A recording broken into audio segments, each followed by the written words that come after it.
Sa magandang araw sa inyong lahat mga ka-G lovers, Giovanni B. So may dinala sa atin dito itong GX535UB. So ang problem nito ay hindi tumutunog kasi hindi na-switch on yung relay. So yan ang aalamin natin kung bakit hindi siya na-switch on yung relay. So buksan ko muna to tapos titingnan natin. Ito na, nung binuksan ko, tinignan ko ng maigi, parang wala naman ako nakitang sunog or kalawang man lang. Pero nagtataka ako bakit hindi ito na-switch on yung relay. Yan, relay na yan. Yung dalawa na yan. Para sa AMB yata yan, na relay. Kung hindi ako nagkakamali lang. So ang gagawin natin, syempre babaklasin lang natin yan. Titingnan natin. Yan, tingnan nyo maigi.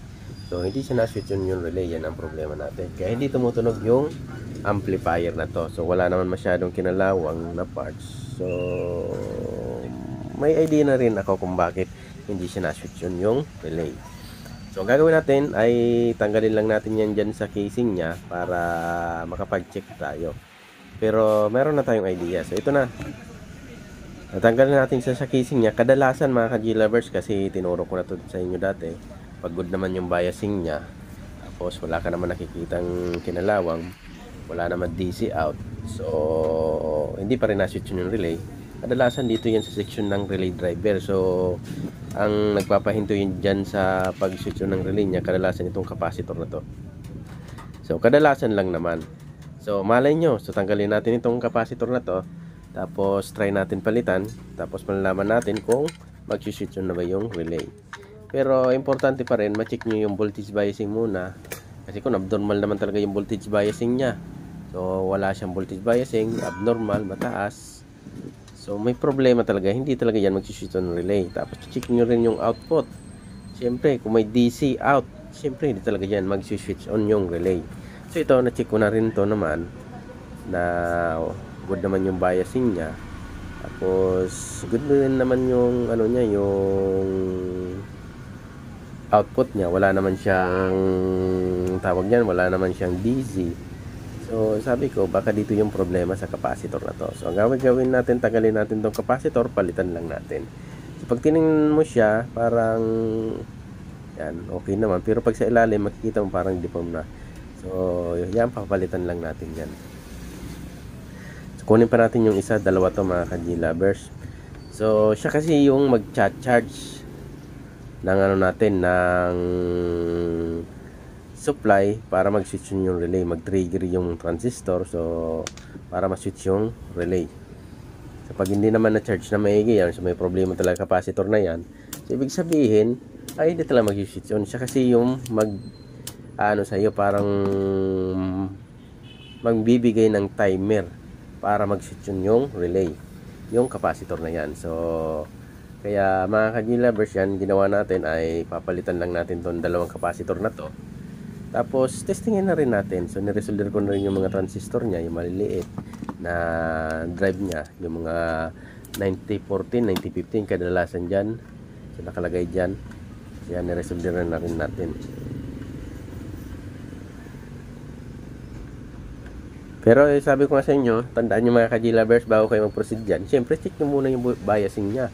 Kasi kung talagang abnormal naman yung biasing yan, paulit-ulit tayo na hindi talaga yan mag-switch on. So basta check nyo rin yan, tapos yung DC out. So yan, niresolder ko na rin yung relay nya. Yan, resolder lang natin.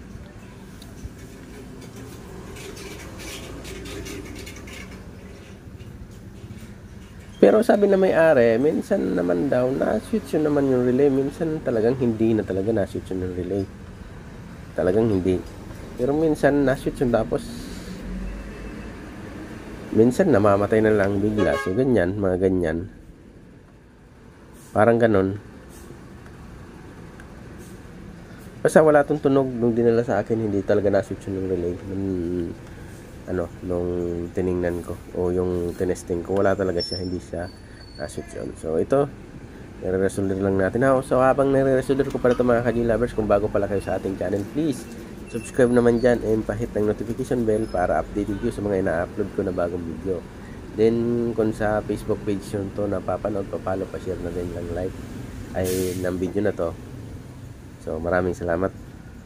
So mali-mali na yung sinasabi natin. So, ito na mga ka-G-lovers, tapos na tayo mag-resolder. Yan, palitan na natin to ng dalawang capacitor. So palitan na lang natin. So minsan sa ibang amplifier tulad ng Concert 502, 4 yung capacitor na nakalagay dyan. Ito, 2 lang nang nakalagay. Kaya minsan pag ganon, nagre-repair ako ng mga amplifier tulad lang ng Concert, so Sakura, minsan almost the same din yung mga function nila sa relay. So pag hindi nagsiswitch yung relay, good naman yung biasing, walang DC out, normal naman yung mga voltahe, hindi pa rin naswitch yung relay. Yung ginagawa ko, pinapalitan ko talaga yung yung capacitor. Yan lang yung kadalasan tinatamaan dyan.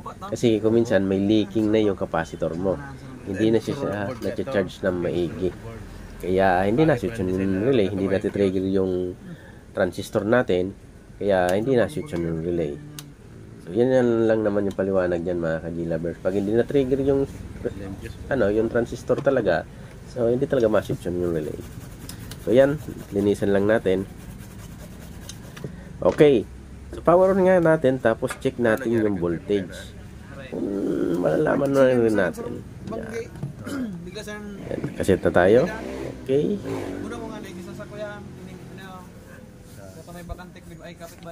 Shoots natin. So mapapakinggan nyo na lumalagatik na yung relay dyan. So pag tinis natin to,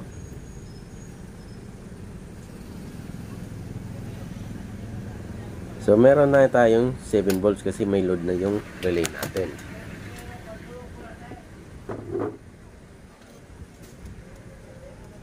So try nga natin mag audio test.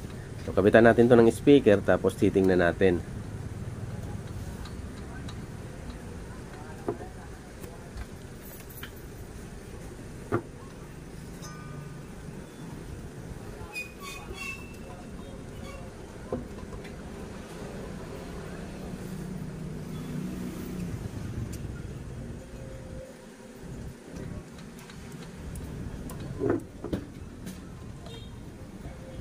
So ayan na mga ka-G-lovers, try natin mag audio test.